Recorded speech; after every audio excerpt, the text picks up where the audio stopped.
Welcome to No Tourists Allowed, a podcast where two recognized travel industry executives with a combined 71 years on the inside of travel and technology give up their secrets to the thing everyone wants to do. Travel better, spend less, and see more of the world. Here are your hosts, Mike Putman and James Ferrara. Hello, I'm Mike Putman.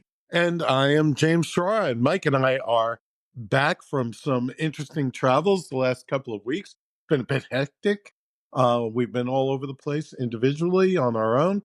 And we want to continue the conversation with you about how to travel better, about how to make more meaningful, how to take more meaningful trips, how to make better memories, how to experience places more authentically, and really squeeze all the value out of travel. Right, Mike?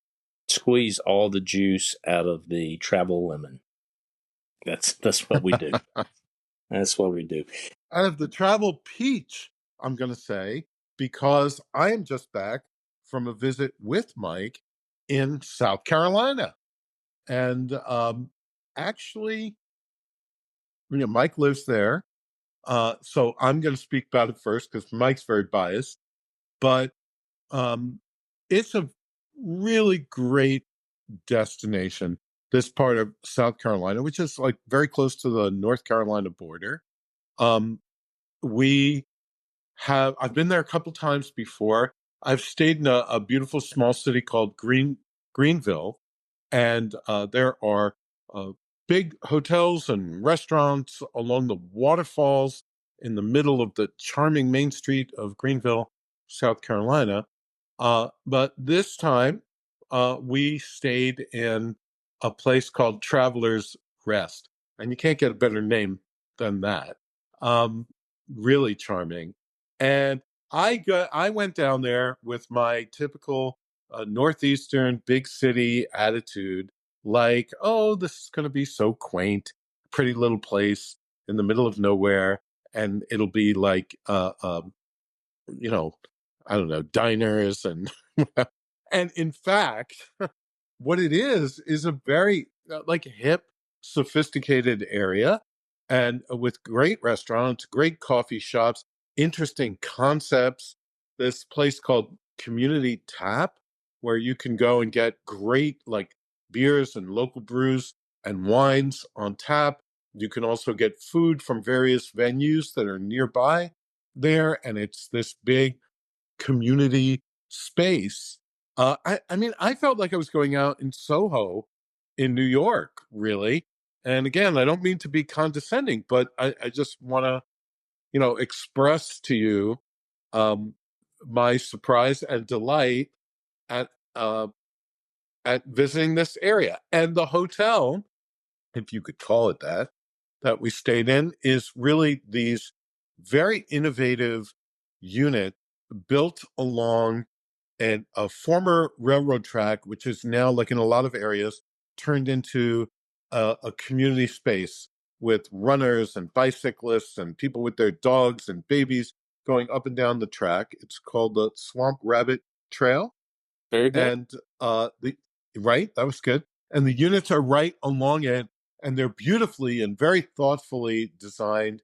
And you have a little porch out front with these rocking chairs and a beautiful furniture made from pieces of trees and stuff, and beautiful artwork. It's just really, really well done. It's called The Station, and it's by Campo Hotels. So if you find yourself in the area of Greenville, Spartanburg is the airport, Greenville, Traveler's Rest outside of Greenville. Well, there's so much to say. Anyway, it was a wonderful trip, Mike. And by the way, Bryce Bay is the owner of the station, and he's been on our podcast a couple of years back. Yep, with plans to build out more of those type properties. So yeah, I mean, he's an innovative hotelier. He really is. And I was getting texts from several days prior to arriving, including a text the day before asking me what cold beverage I would like on waiting for me on my arrival. which could be a dangerous question to ask some people, but for me, it was Diet Coke. um, and there was a snack in the refrigerator waiting for me, and just all these really thoughtful touches.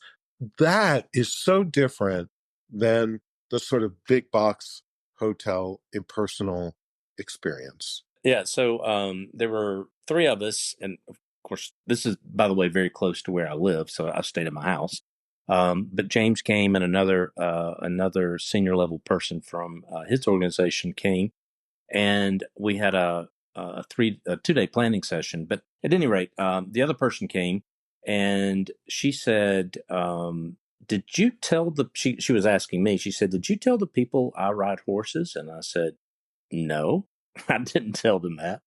And they had written her a welcome note saying, "Welcome, person," her name that is, "glad you came to visit Greenville, and if you thought about doing something with horses, we're close to Tryon and other places."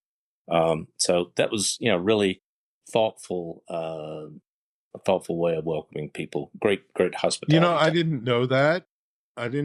And my welcome note, for some reason, was that there is a ice cream place nearby and several restaurants. So I don't know where they got that from, but no. Really, really very thoughtful approach to a hotel. And I think we ought to look for that sort of thing, and we ought to reward it, right? Really important. If you want that to exist in the world, you have to support it. So, Campo Hotels, the station in Travelers Rest, South Carolina. This is not a commercial. We don't get any money from them. We paid our bill at the hotel. This is just good, honest advice. I domicile my company in Travelers Rest, and so of course we're dealing with people and businesses worldwide. And when they see that on my email signature or business card, Travelers Rest, and being in the travel business, everybody thinks it's a joke. They think I'm making this up. That Travelers Rest is not a real place, but I can promise you it is. It certainly is. Yeah. So we went to Henry's Smokehouse, which is a favorite of mine every time I visit Mike.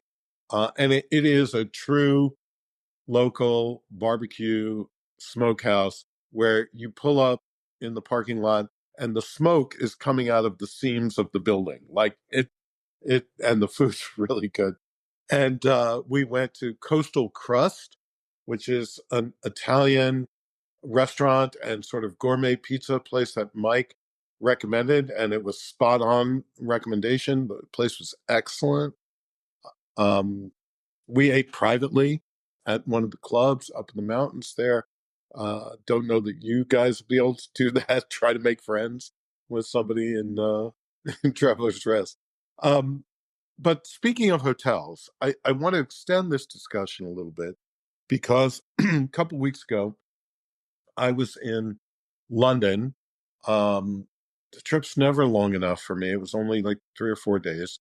But I sometimes stay at a hotel called Fleming's, very famous old hotel in Mayfair in London. Now, that's about as pricey a district as you can find in London. And Fleming's is, high design, high touch service, absolutely beautiful. And I certainly recommend it. Very dear. And when I went to look for rooms, it turned out it was Chelsea Flower Show, which is a world famous flower show, and people coming from all over into London, and just no rooms available anywhere. And I went to Fleming's, and the room for the 3 nights I was staying was over £6,000. Like £2,000 a night, guys. That's like $2,500 a night, and that's 3 or 4 times what normally the room would cost. So they had probably only a few rooms left, and it was a high demand season. And I could not find rooms in the hotels that I usually stay at elsewhere. And then just by doing some research and looking on the map, I knew I wanted to be in Mayfair for business reasons. Across the street from Fleming's, a new-ish hotel, just a couple of years old, called the Mayfair Townhouse. And I wound up booking a room at a much more reasonable rate. Still, it's an expensive and luxury hotel, but a reasonable rate. And I had one of those delightful surprises. I mean, I've been staying across the street from this place for a while, and it was beautiful, just like Fleming's, beautifully designed inside, lovely bar, lovely restaurant for guests. Um, the room's very pretty, the service excellent. I would highly recommend it. The Mayfair Townhouse in Mayfair, obviously. And the service that you get at this kind of hotel, so not only is it about the quality of the environment, but it's the service. So from the front desk people to the doorman, one of the doormen, I was standing outside about to leave, about to walk away from the hotel, and he said, "Pardon me, sir, would you mind if I asked you what your destination is today?" And, it's the doorman. So I told him, and he actually stopped me from going to the tube station where apparently there was a breakdown on that line, and I would have waited for hours and been stuck there. And it's because he was thoughtful and caring enough to almost intrude and ask me that question because he saw me about to walk off the front steps, right? And the server in the restaurant was, really interesting guy from a country in the Far East. And we had a whole political conversation about what was going on in the US, what was going on in the UK, what was going on back in his home country. And, there was so much engagement, so much connection in my stay. And I worry that the rest of us don't always get that, or don't even know to look for it. There is something about staying in a small, fine hotel. Maybe you would think boutique hotels, and even some of the big brands that you trust, like Marriott, for example, or Hilton. They do have these collections. Marriott has like the autograph collection, I think. And Hilton has the curio collection. And they're more interesting local hotels, smaller hotels that have a real personality to them. And I would highly recommend, if you're one of those people that, wants your Marriott points or your Hilton points and you automatically go, don't stay at the Marriott Courtyard or the Marriott London, some big white box of a hotel. Look at Marriott's autograph collection. Look at Hilton's curio collection. If you have the pocketbook for it, look at small luxury hotels of the world or Relais à Chateau, like that. And you're going to get the kind of experience that I'm talking about. Now, I'm going to completely disagree with you because the next week I was in London after you left, and I stayed in a Residence Inn. And you would think Residence Inn in London, big box. All it is it is a Residence Inn, but it was a very small hotel. They had very limited rooms, and the people working the front desk were absolutely great. It was really like 5-star service. Very personable, willing to take care of any kind of need that you had. And it was a big box brand. It was a Residence Inn. But I'll tell you the nice thing about it is that the rooms, all the rooms in Europe tend to be very small. These rooms were not like a Residence Inn that you would stay in the US, certainly smaller than that, but it did have a separate seating area and a full kitchen. Oh, yeah. Well, the Residence Inns are like that. You got lucky because basically they maybe labeled have a management deal, or they labeled a pre-existing smaller hotel a Residence Inn. And so that can work out for you, but it doesn't always work out like that.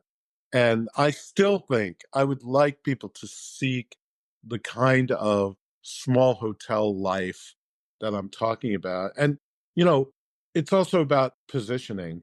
This particular hotel is on Curzon Street, a very famous street in Mayfair. There's a Michelin starred Indian restaurant across the street. There is a, you know, for me, this is a big deal. There is an antiquarian bookshop next door.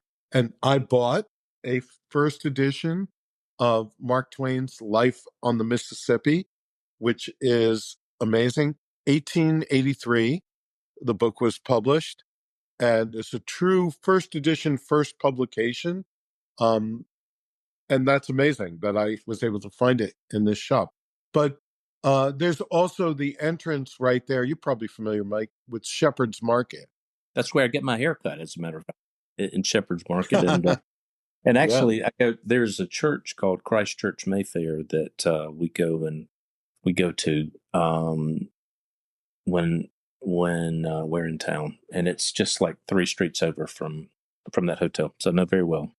So the stars aligned for me on this particular trip, and I was very happy with where I was staying and the neighborhood I was in and everything. And I wish that for everyone. It doesn't always happen like that, but I do wish that for everyone.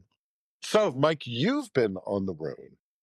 Yeah. So I was in London as well, and I went over for a conference. There was a loyalty summit, which was really, really interesting. A lot of the executives and leaders in the loyalty space, particularly as it relates to travel, were there in attendance and presenting, and learned a lot about what's going on with a lot of the loyalty programs. So very, very good couple of days there. And then I had another event called Focusrite in Barcelona that I was going to, but I had 3 days in between.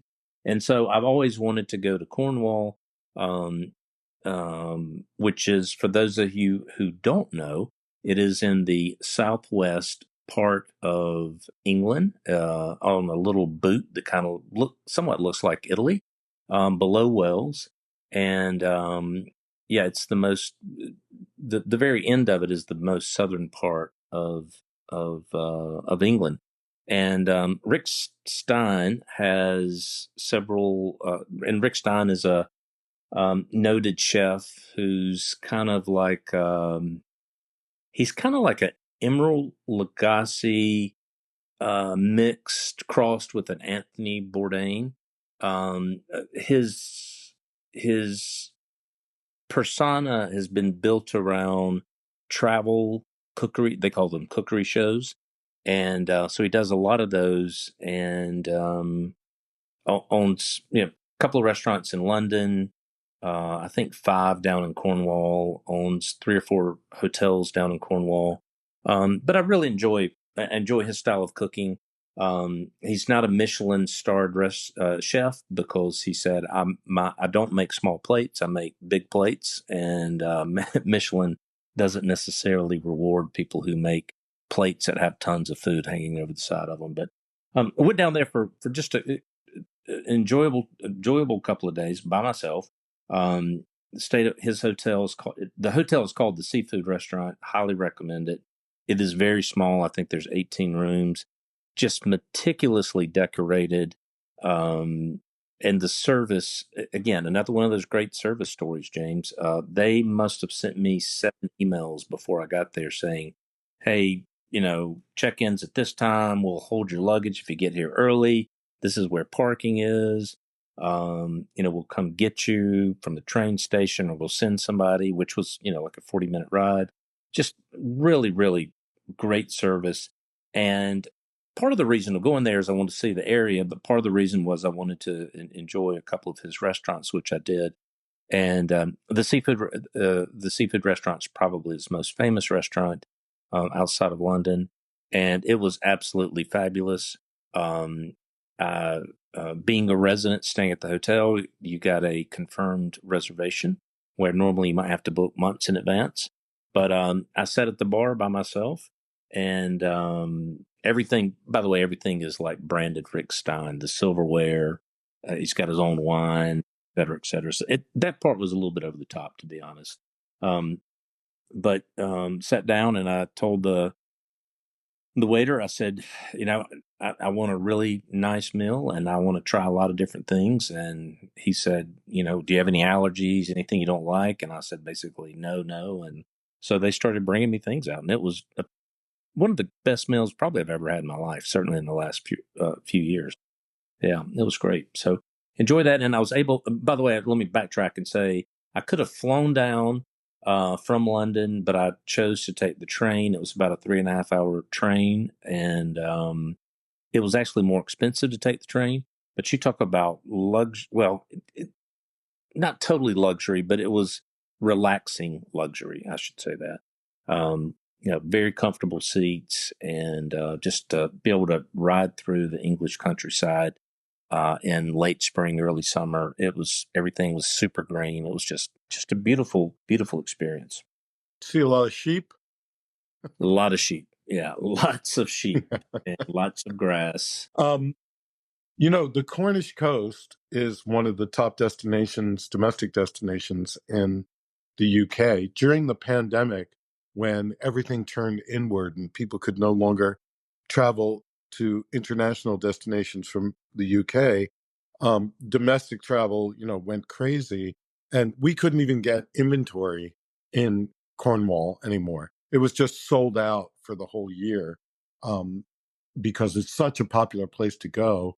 And everyone was driven to domestic travel. So I'd like to go there. I have not been there myself, but you're making it sound very attractive. The city's Padstow, by the way, and I would really recommend it. They have lots of other levels of accommodation. You don't have to stay on the nicest thing, but it's there were a lot of, I would say, almost exclusively British holiday goers there. But fantastic. And you went on to Barcelona. You went on to Barcelona after that? Yeah, I had my next stop was Barcelona, and so I took the train back to London. Got on a flight, kind of a long story there, but I get to Barcelona late at night and I wake up the next morning and I had a blood vessel burst in my eye. And the thing it looked like a horror, something you would see in a horror movie.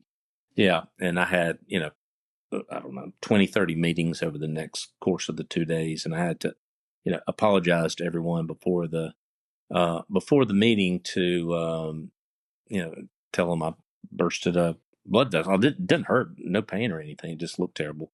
But on the flight from London to Barcelona, but got to Barcelona, had Focusrite, by the way, is kind of the top travel event for travel executives. They have one in the U.S. and one in Europe each year, and really high level speakers, a lot of good information to help kind of grow our businesses and understand what's going on in the marketplace. So it was a really nice time, and I was able to squeeze in a Michelin restaurant while I was there in Barcelona, which was also nice. Had a 9-course meal there. But spent most of the time in the convention or the meeting, so I didn't get out, but just a little bit one night and for the Michelin dinner the next night, and then back home. Yeah, Barcelona is a great destination, but a lot of people have been there because cruises start from the Mediterranean from Barcelona, a lot of them. But I like Barcelona a lot. Great walking city, wonderful architecture, really interesting, great food, great wine. Hello, it's one of the best locations for that. And you've got some big trips coming up still, right? And so do I. Yeah, I've got one big one, and this is my trip that I'm going to take my daughters to Germany to go see Taylor Swift, and then come back, spend a couple more days in London, and then I'm going to head up to Scotland to play golf. So we wouldn't have pegged you for a Swiftie, Mike, but it's a good strategy. Yeah, it's amazing. I've actually heard more and more from people who have this strategy to go to Europe to see Taylor Swift, because you can get the tickets for a fraction of what they cost in the U.S., or at least you can find availability. An article came out last week that Taylor Swift started her concert tour in Paris a couple of weeks ago with 4 concerts in Paris.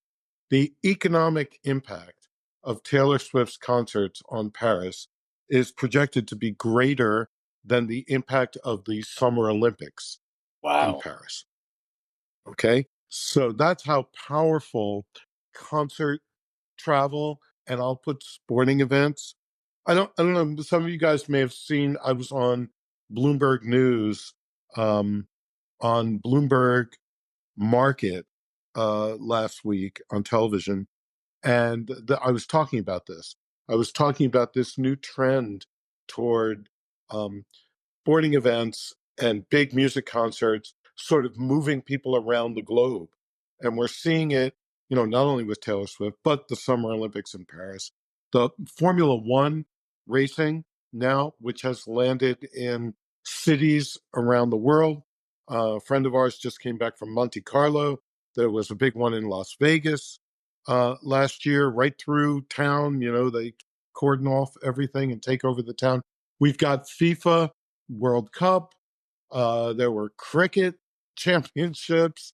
Is UEFA is this summer. That's the European Championship. World Cup's not this year. Sorry, but I do have World Cup coming to Miami in 26. That's right. And Lisa Lutoff Perlo, who used to be president of Celebrity Cruises for a long time, and retired a year or two ago, has taken the position as chief executive officer of the FIFA Miami Host Committee for the event there in Miami. So that's another big one. Anyhow, it's interesting to see that people are willing to get up and move around for this stuff, and it's become a real force in our industry. I think also too, it's an excuse for people to travel.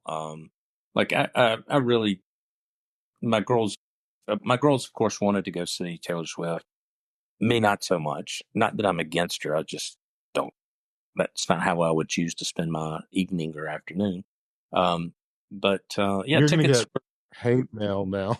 Well, I'm going to the concert, and we were able to buy tickets for $700 a piece, where they were $2,100 a piece in the U.S. So, and my daughter actually for Father's Day sent me a shirt that says, "I am a Swiftie, not by my choice, but by my daughter's choice." So I'll be wearing that to the concert. I was in National Harbor last week, and I want to just take a moment and mention that. That's Maryland, but it's really right outside Washington, D.C. and Alexandria, Virginia. So it's right there at the nexus of several states. And it was a revelation to me. I had never been there before. It's a new-ish development on the Potomac River, and there's a MGM hotel and casino there. I stayed at a huge Gaylord resort with the big, atrium.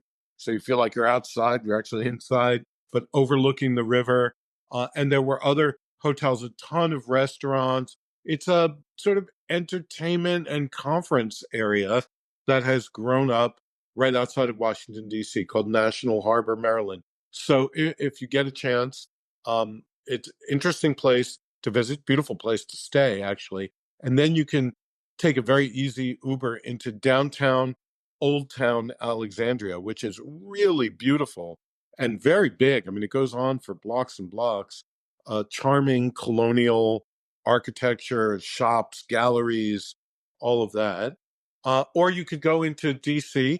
We went into Georgetown one night and did bowling at one of these, kind of like a Lucky Strike place where it's really not about the bowling, it's about the drinks and the food.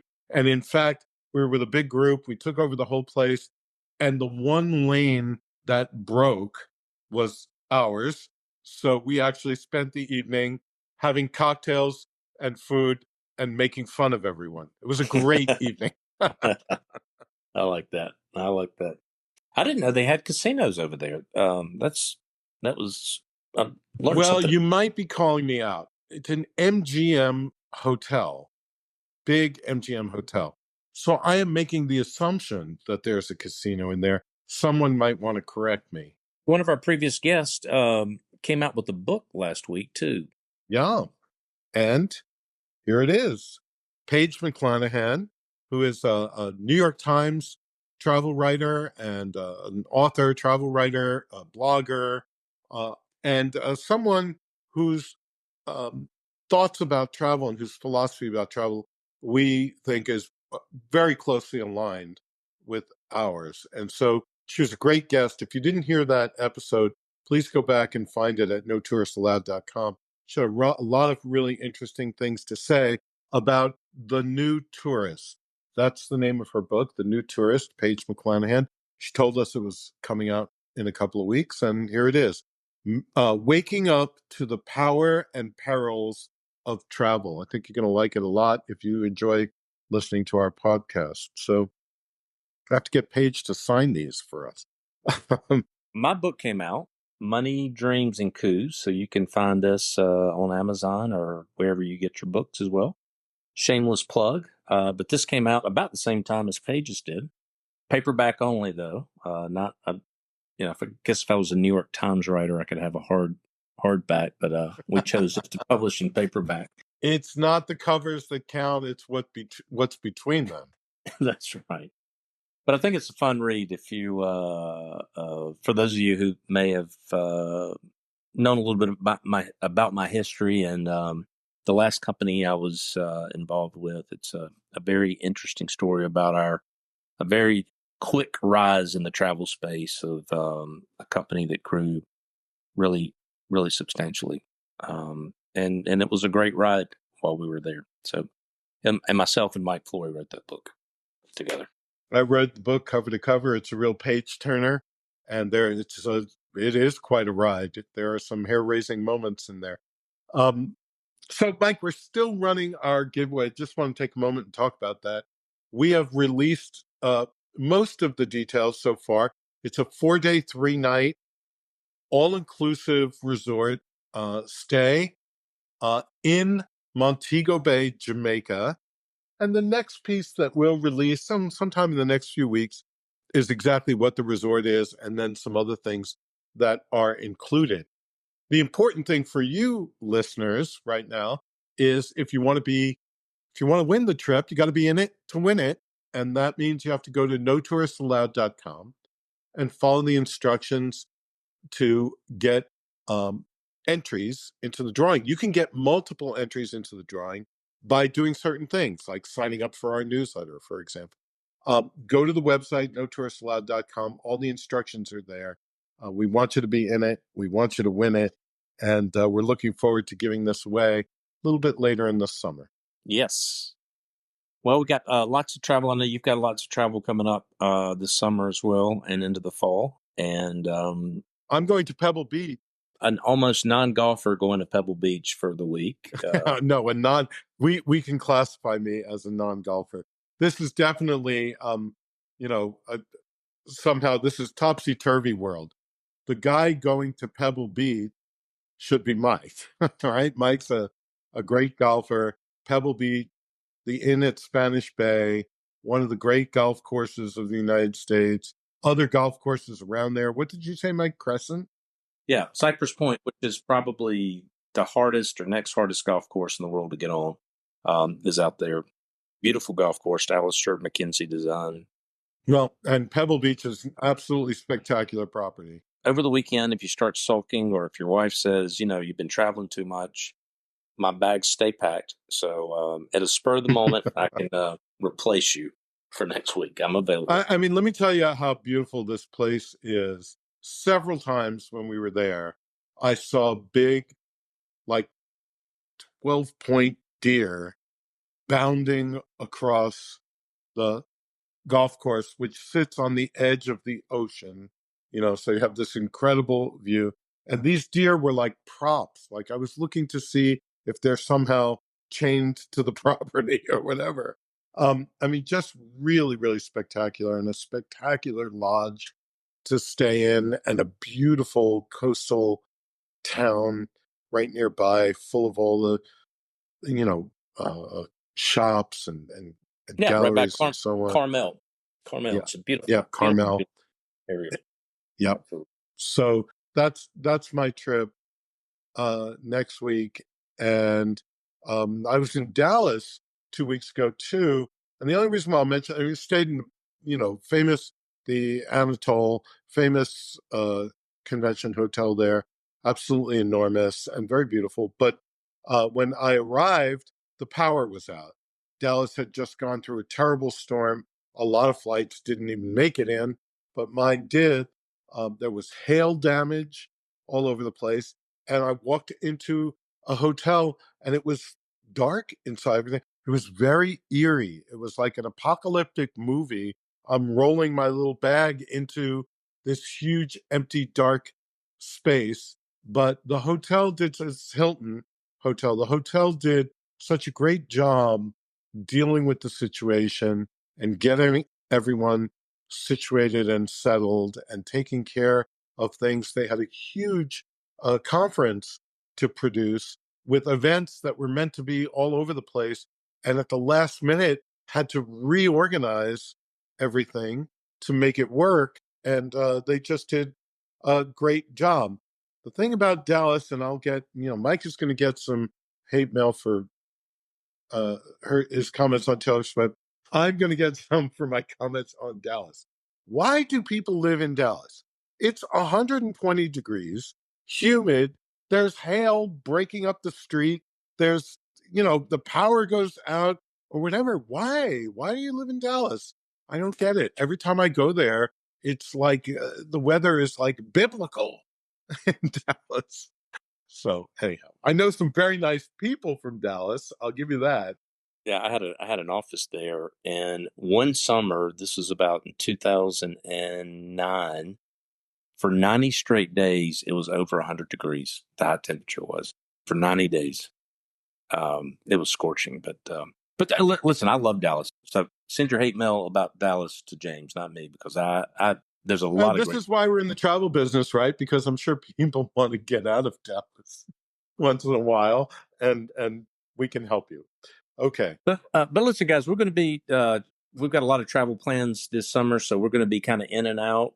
We will publish the podcast as we can, but we might miss a week here, week there, but stick with us, and we'll continue producing the podcast. And we really do appreciate your listenership.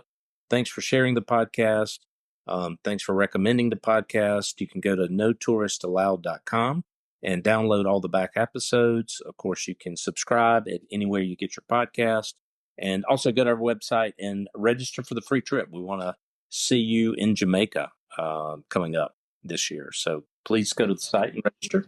Thank you all for your kind notes, too. I get so many nice messages on LinkedIn and Facebook from listeners saying you've enjoyed the podcast or giving us ideas or commenting, keeping the discussion going. Let's do that. Let's keep the conversation going about all of this stuff. And thank you so much for joining us at No Tourists Allowed. Bye-bye.